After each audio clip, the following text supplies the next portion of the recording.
असतो मा सद्गमया तमसो मा ज्योतिर्गमया मृत्योर्मा अमृतंगमया।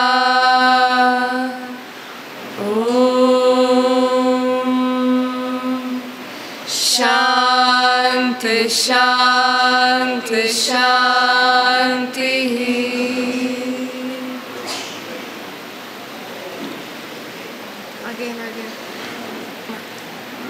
असतो मा सद्गमया तमसो मा ज्योतिर्गमया मृत्योर्मा अमृत। Let there be peace and peace.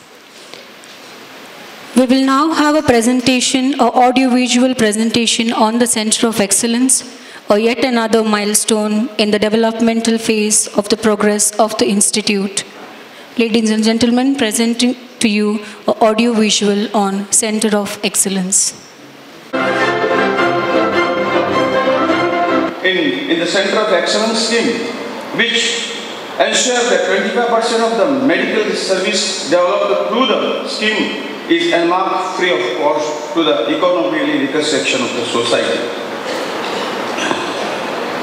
In addition to the Center of Excellence proposal and had roped into reputed experts to examine the same.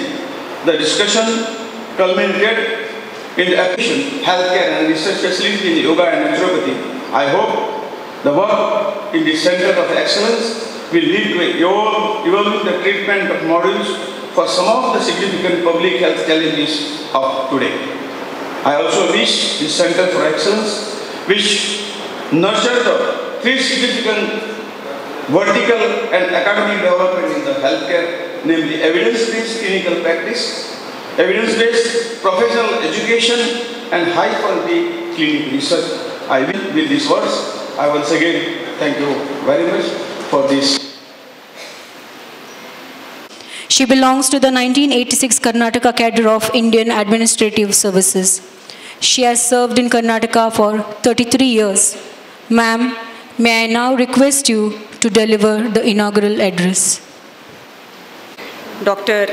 Virendra Hegde ji, the light behind everything that happens here. Ms. Meenakshi Negi, Commissioner, Department of Ayush, my colleague and dear friend. Dr. Yasho Verma ji, Shri Sitaram Tolpaditya ji, Dr. Naveen, Dr. Manjunath, and of course Dr. Prashant Shetty, and the august audience who is actually the hero of the two-day conference. So first of all, I would like to thank Dr. Shetty for inviting me here. Let me be very candid and tell you that I was hesitating a lot to come here. I had actually come here for treatment. I am right now admitted there. So I am on one glass of ash gourd juice, which has kept me very rejuvenated. So that time I was wondering, I have come for a total break. You told me to take 10-day rest. I have come for rest. I will not come for this. But let me be very honest with you. Having come here, I feel so happy. The positive vibrations that I can feel in this entire hall are something which give us so much of nourishment. I am actually blessed to be not only there in the hospital, but also blessed, very much blessed to be here and to be a part of all of you. So thank you very much once again. We all know that our bodies are made of the 5 elements. But somewhere down the line, over the years and centuries, or maybe last few decades, I think, we have forgotten that we are actually a balanced mix of the 5 elements of nature. Nature made us this way. However, we have now left that behind. We have forgotten how nature made us and how we have moved away and away from nature, making ourselves sicker and sicker by the day. Already, Dr. Manjunath mentioned in his address, lifestyles have changed so much. Our ancestors, actually not even too far away, our grandparents and parents were so aligned with nature. We all lived with nature and we had very healthy lives. There is something to it. We have forgotten that. So today, with all the air-conditioned rooms and the fast-moving life that we have, all the stress that we take from morning till night, we have become prone to so many lifestyle diseases. So I think this is the need of the hour. This conference has come at the rightest time because we need to propagate amongst everybody in society that our lifestyles have made us sick. We need to change our lifestyles totally. I have not had a cup of tea or coffee for the last 5-6 days and I'm feeling so good. Let me tell you that. And I'm feeling so fresh. We really need to make ourselves more and more aligned with the way God made us. We feel so happy, don't we, when we take a break? Everybody, we are working very hard, morning till night. Oh, I'm so tired. Let me take a break. So we all go for holidays. After 6 months or 1 year, we want to go for a holiday with our family. Where do we go? We always go to the lap of nature. We always go either to the hill stations or to the seaside. Somewhere there has to be greenery, forests. Why? Because it rejuvenates us. It gives us so much of strength and peace and happiness. Ultimately, are we not looking for that? Are we not working ourselves so much just to reach and gain so much of happiness and peace in life, which we are eluding? So we are going the opposite cycle. We really need to go back and move into the totally clockwise direction now. We have been moving anti-clockwise. It's so important to be in the lap of nature, to understand that nature is not only peace-giving, happiness, but nature is also healing. Nature is the biggest healer. In fact, somewhere I was reading here, healing is within. Beautiful, because that is what nature gives us. We sit with nature, become one with nature, and we are healed. It gives us so much of love and affection. That lap of nature is what we need. All of us are craving for it, and therefore we must understand that naturopathy is one of the most important paths and routes to healing and to become better in our lifestyles. All the diseases that we talk of nowadays, obesity, diabetes, hypertension, many of them of course are inherited also, but primarily we have given ourselves those diseases. So we have to get out of it, and I'm sure that this conference will come out with excellent papers and excellent research so that we propagate it more and more. We learn to live in harmony with everybody. Actually, harmony word always rings a bell in my mind. Harmony doesn't mean just being at peace. Harmony means all kinds of balance, peace and harmony with social, physical harmony, the emotional harmony, mental harmony, social harmony, and ultimately the most important of them all, the spiritual oneness which every single soul in this world is seeking. Ultimately, we can reach the end and goal of our lives and complete happiness, not only when we are physically healthy, but also when we have mental and psychological peace, and that comes when we are spiritually one with the universe. That is how God made us. And we need to move towards that again and again. And in that direction, our ancestors gave us the most beautiful gift, which we in India, unfortunately, have been forgetting. I know you understand I'm referring to our yoga. Yoga has been the most beautiful scientific gift that God has given us and our ancestors have given us. We have forgotten our inheritance. The most beautiful heritage that we have is now out. We are finding a lot of Western countries and outside India, yoga is becoming very popular. But in India, we still are questioning it. We are still questioning it. There is nothing religious about it. It is a purely scientific thing, and we must understand that this ultimately brings us to the ultimate goal of life. Because yoga is not just physical. I don't have to tell all of you, you are all students of naturopathy and yoga. You all know yoga is not just physical. Physical is the first step. It ultimately has to lead you to samadhi, which is what is the ultimate goal of life in our, as we were born. So in that respect, I must say, I must compliment the trust here who have set up such a wonderful college and such a wonderful hospital. 30 years of so much of education, and I was seeing that the way they have grown, the way you have all grown here, it is tremendous. It is something that the country needs to wake up and see. We have in our midst here such a beautiful jewel, and nobody knows, very few people know about it. The rest of the country has to wake up and understand what is happening here, how naturopathy and yoga are being propagated, and we need to move forward in that respect. And the last thing that I would like to say is that most important of everyone sitting here today are you, the students who are the torch bearers of this inheritance. You are bringing back to us our own culture. You have a lot of responsibility on your shoulders. You are the beacon holders. You are not only that, you are the leaders. You are the leaders of today and tomorrow. We are no longer the leaders. We are here to support you. We have done, we could, whatever we could with our best of knowledge, but I would request all of you to fan out in the rest of the country, to propagate this Indian heritage, this Indian science, and make everybody aware of this and benefit from this. Instead of putting chemicals in our body, let us align our bodies with nature, heal ourselves with nature cure and with yoga.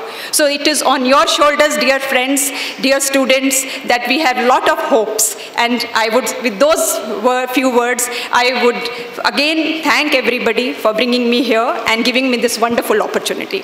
Thank you very much. Experience with us. Nothing has really happened recorded.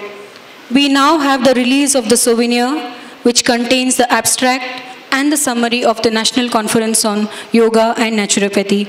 May I now request Ms. Meenakshi Negi, Chief Guest of today's function, to release the souvenir.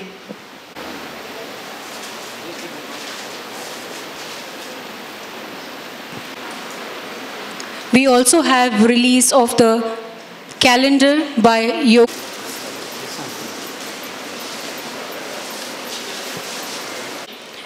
She is from the 1989 cadre of Indian Forensic Services of Karnataka. Currently, she is the Commissioner for the Department of Ayush, Government of Karnataka. Earlier, she has served Government of India in similar positions under the Government of India. Under her guidance and her advice, the Government of Karnataka under Ayush Department Institute has progressed in many activities, and she has been keen and quite helpful in facilitating these activities. Ma'am, it's a privilege and honor to have you with us. May I kindly request you now to address the gathering. Respected Dr. D. Virendra Hegde, Dharmadhikari of SDM Trust. Madam Vandita Sharma, Additional Chief Secretary to the Government of Karnataka. Dr. Prashant Shetty, the Principal of SDM. Dr. Naveen, who's a light in his own right, so I think he'll be talking to you later in the day.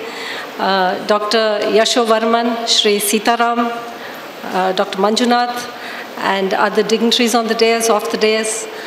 I am so happy to be here, to have this opportunity to talk to all of you. And whenever I'm in a gathering like this, where we are talking of naturopathy and yoga, whether it is a gathering like this, it's a workshop, it may be a conference, it may be whatever,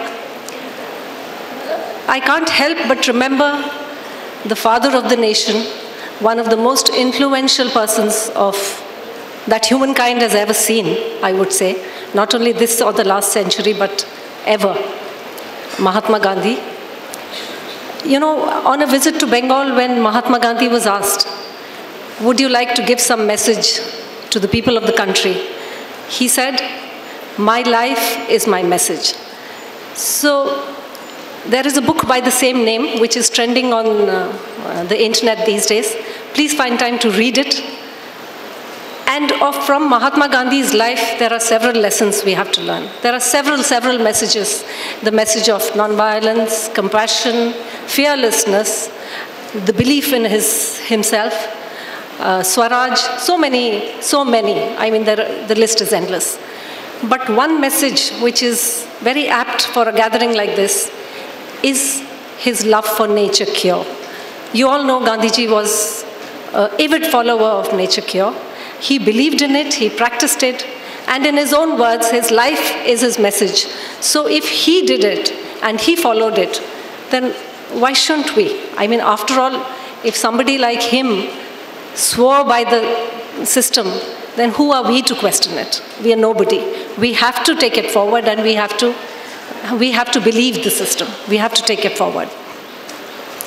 But today, unfortunately, naturopathy has become, you know, as Madam has rightly pointed out, we've got removed from our own roots. The system we have become alienated from our own systems. And now it is being seen more and more as the domain of the super rich or people who can afford to go to these very expensive retreats where they will realign with nature or go back to nature. Is it really required? No, it's not. And that has been demonstrated under the very visionary and able guidance of the Dharmadhikari, your own one amongst you. And he has shown the world how naturopathy, how these systems, how these sciences need not be the domain of the super rich or those who can afford expensive retreats. No, it can be taken to the doorstep of the common man. You see the hospital, you see the college, you see the surroundings in which, and I visited the hospital in the morning, and what a wonderful experience, and how affordable it is. How affordable is the treatment? Through nature, through your food. If supposing, if supposing I were to say, and another thing is that if you look at the name of the conference, it intrigued me a little because it says yoga and naturopathy as lifestyle medicine. So I was thinking, why use the term medicine? But when I thought about it, I thought, yeah, that's the right way to talk to the people today. Because if I say ahara, oshadam, oshadam, ahara, people will think I'm mad, I'm saying some mumbo jumbo. But if I say it is medicine, they will listen to me. Because that is what they understand. That is what we all understand. Okay, so it is about medicine. Nature can actually be medicine. So we wake up and take note. So that is a very clever ploy, I think, by the organizers to include that in the title. And coming back to this organization, I was working in the government of India. And at that time, we had this Center of Excellence scheme, which we were trying to push through cabinet. And believe me, it was a tough job. It was very tough because the moment we told the people in the cabinet or the expenditure finance committee, there are several steps in which a scheme gets approved by the government of India. So the moment we said, look, here we are going to give this corpus of up to 10 crore of rupees to a private organization, they were like, no. The first answer was no, you cannot give it to private organizations. We argued a lot, convinced everybody, right up to the cabinet. And finally the scheme was through. And we had, in the first instance, recognized, I think, 10 centers of excellence. And then I came back to the state. And today I'm so happy to see how the money has been used. I went and saw the lab.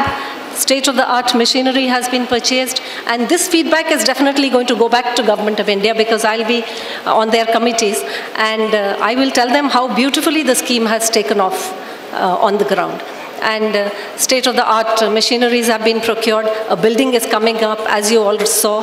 It's going to be it's going to be a landmark, and it is another way in which we are collaborating with SDM is that we have set up these yoga and naturopathy units in different districts, in taluka hospitals and district hospitals.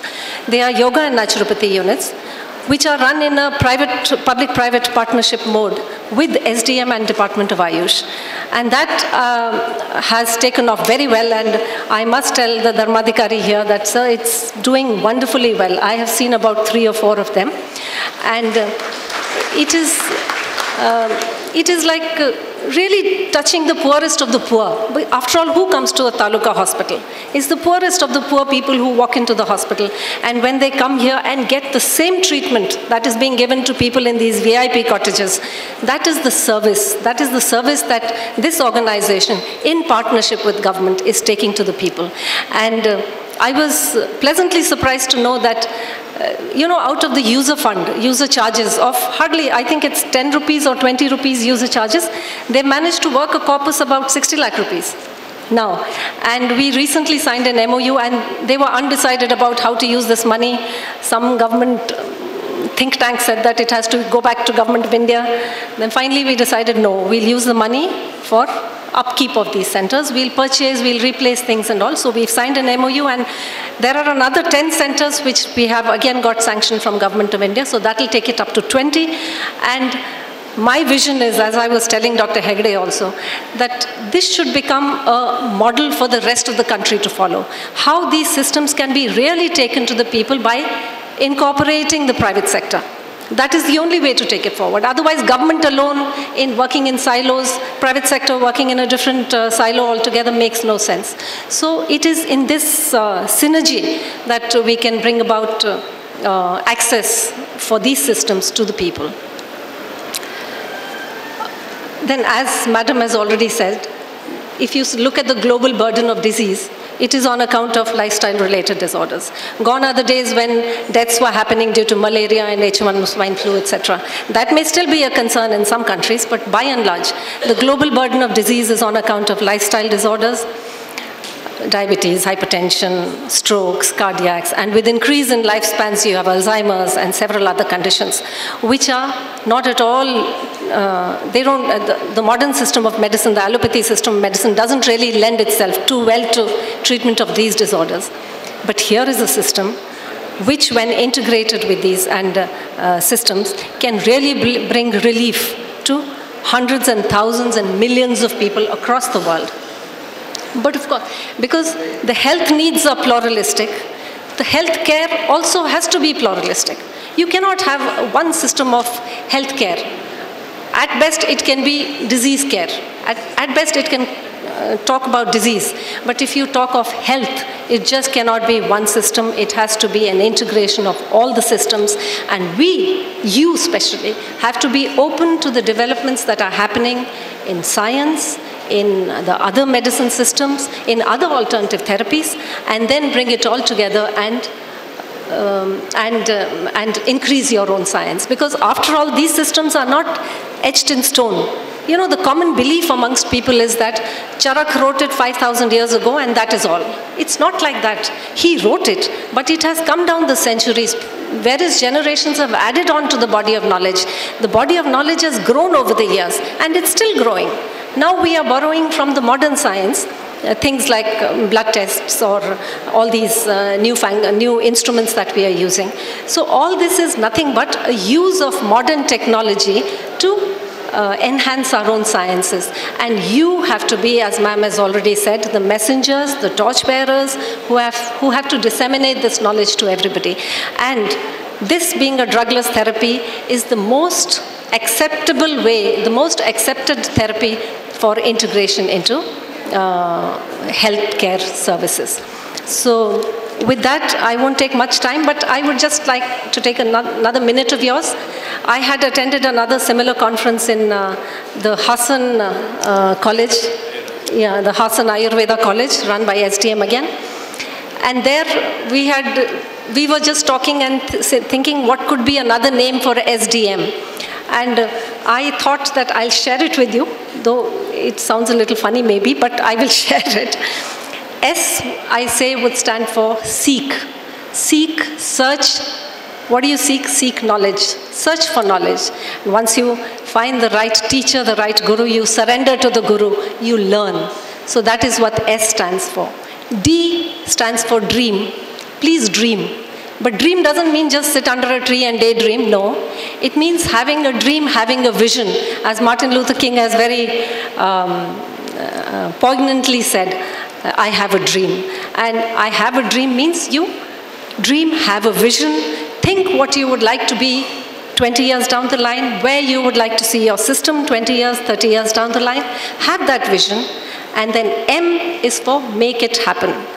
Make your dreams happen. It's all in your hands. After all, we are here in a yoga conference where the mind is limitless. The opportunities and the things it can do are limitless. So please remember SDM, seek, dream, and make it happen. With that, thank you very much for your time. And I thank the organizers to having given me this opportunity, and I hope I'll get a few more years of working in the sector. Thank you so much. And thank you for sharing your words of appreciation. Dr. B. Yashovarma, Secretary of SDM Education Society and the President of National Conference on Yoga and Naturopathy, to exchange the memorandum with Dr. Professor Wolfgang Schalon, the Director of Sports University, that is the Johannes Gutenberg University of Mainz, Germany.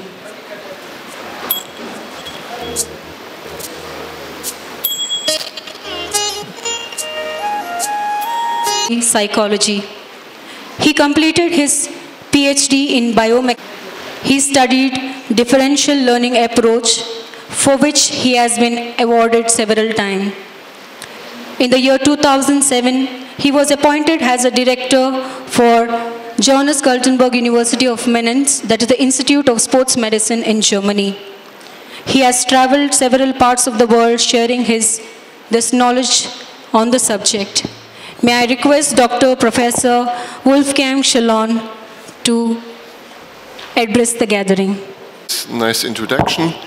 Thank you very much, dear honorable guests, for the possibility to come up here. To be honest, may I have the presentation, please?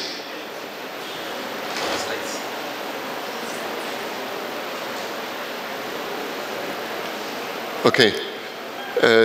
So I learned a lot here. It's the second time that I'm here in India, so I was thinking of what to tell you, because I think you know everything about yoga and you know everything about nature. And this was the reason why I thought I will give you another presentation, as long as the technicians are able to get this run. Advantage to study physics. Okay, I can help you next time. So it's about the cooperation with the SDM Institute and Dr. Prashant Shetty. I think I don't tell you something about the institute, it's more about minds.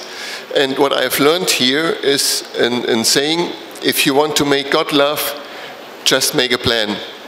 This is what I've learned in India all the time. So all the time when I had a plan, just change it. Somehow it will happen. And the same I've learned this morning as well. Every moment it's changing, the electricity is changing, and however. Okay, so where is Mainz located? Mainz is located in Germany in the intersection of two rivers. It's the two biggest rivers, and if you want to visit us, you have to fly to Frankfurt. It's an 11 hours ride from Mangaluru, it's 9 hours ride from Bangalore, or 7 hours ride from New Delhi. Now, where is Mainz located? Therefore, I took this Google Earth map. You can see here the institute, the SDM Institute. And now if you go from here way across the Atlantic Ocean, Indian Ocean, back to Germany, then you will come up here on this river, and here is Mainz. And when you get out of the plane, you will see this nice city. This is the dome, and this is the city hall. And this is where we are working at. Now, the city is the capital of Rhineland-Palatinate, It has about a 250,000 inhabitants. It's one of the oldest cities in Germany. It's more than 2,500 years old. It has some famous people. For example, Johannes Gutenberg, which is the name giver of the university. He is the inventor of the Western book press. Most famous event is the Carnival, which just happened. And the most famous sports club is First Division Football Club in the First Division League. Now, to the university was founded already almost 500 years ago, so it's one of the oldest universities in Germany.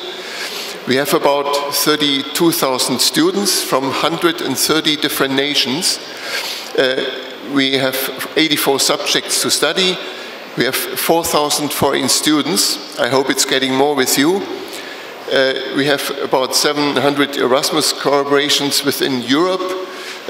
And the Institute of Sports Science is only 60 years old, but we have about 1,200 students. And this is the university which it looks like. Here down on the left corner you see the Sports Institute, but all the things is the campus of the University of Mainz. Now if we go to the Institute of Sports Science, this is a little thing what we are thinking about. It's a big philosophy behind this. It's related to Schopenhauer, who said once, the task of a university is to teach, to see something that not everyone sees, and to think something that not everyone thinks. So what I'm telling to my students all the time, if you know where the mass is going, then go to the opposite direction, because there you will have much more information for this. The motto of the University of Mainz is correspondingly, it's moving minds, crossing boundaries, and this is what we are living now for more than 20 years. With respect to the Sports Institute, this is what I'm doing the research on. It's not only about telling the people, okay, you should do this. It's a bigger philosophy behind this. It's about learning. So the dream of all the teachers here as well, from the professors, is you get a child in the left picture's position, and then you can do whatever you want until in sports you get a high-performance athlete. But what everyone knows is that this doesn't fit at all. So for the children we need different methods, for the students we need different methods than for the adult ones. But what's even more interesting, if we look to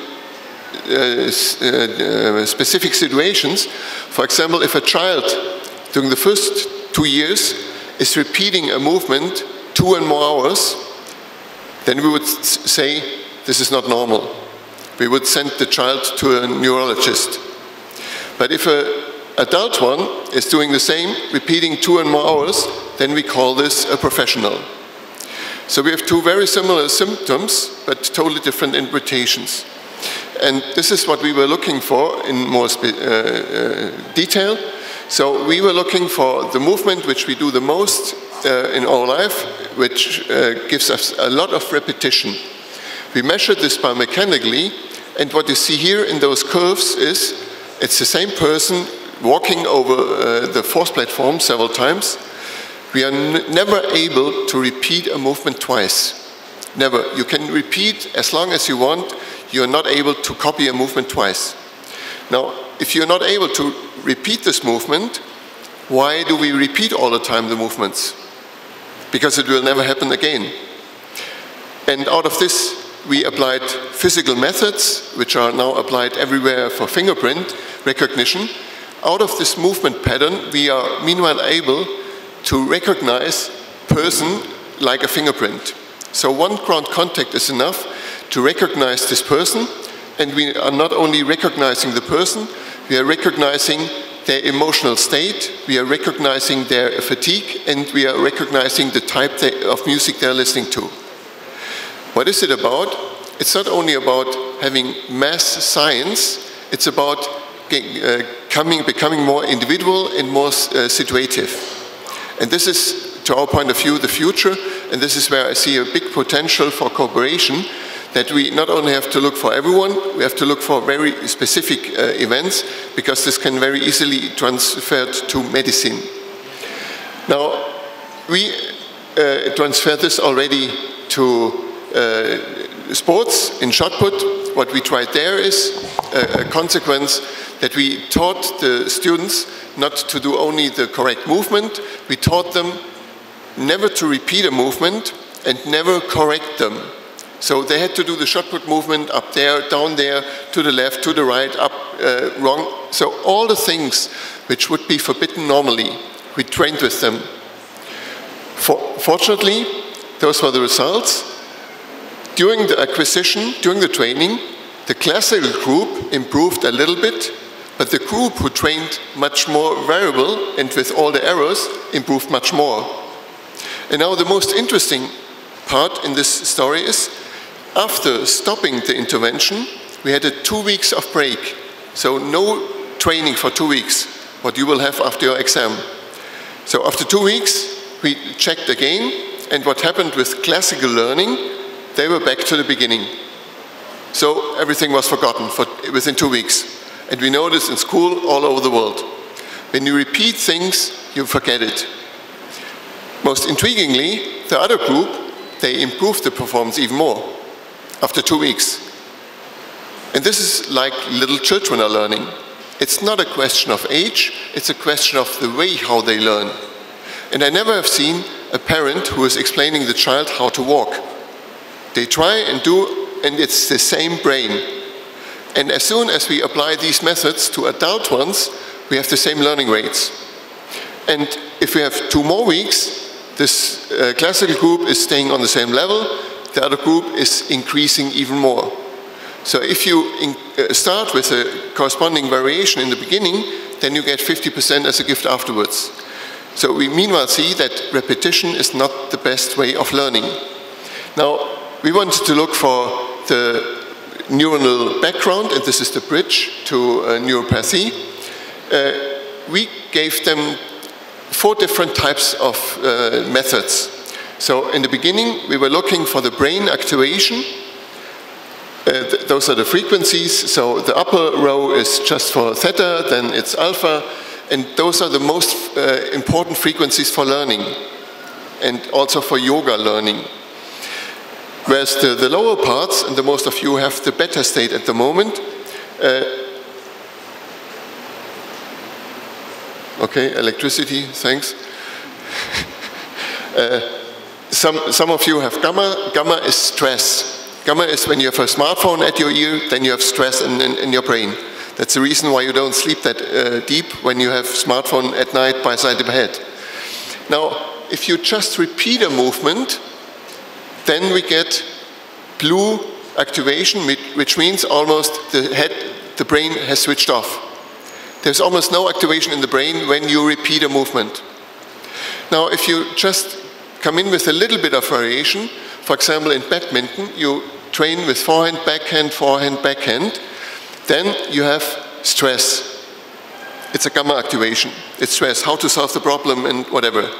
Now, if you vary the left angle, right knee, left knee, and so on, so you know approximately what's the next variation, then you have a big shift towards the alpha theta area, and if you do it in an unpredictable way, in a chaotic way, then we get activation all over the brain.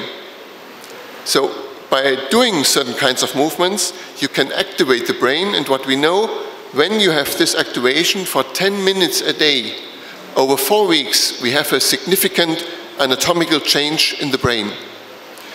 So this is what we have recognized, and a similar brain state we see in meditation.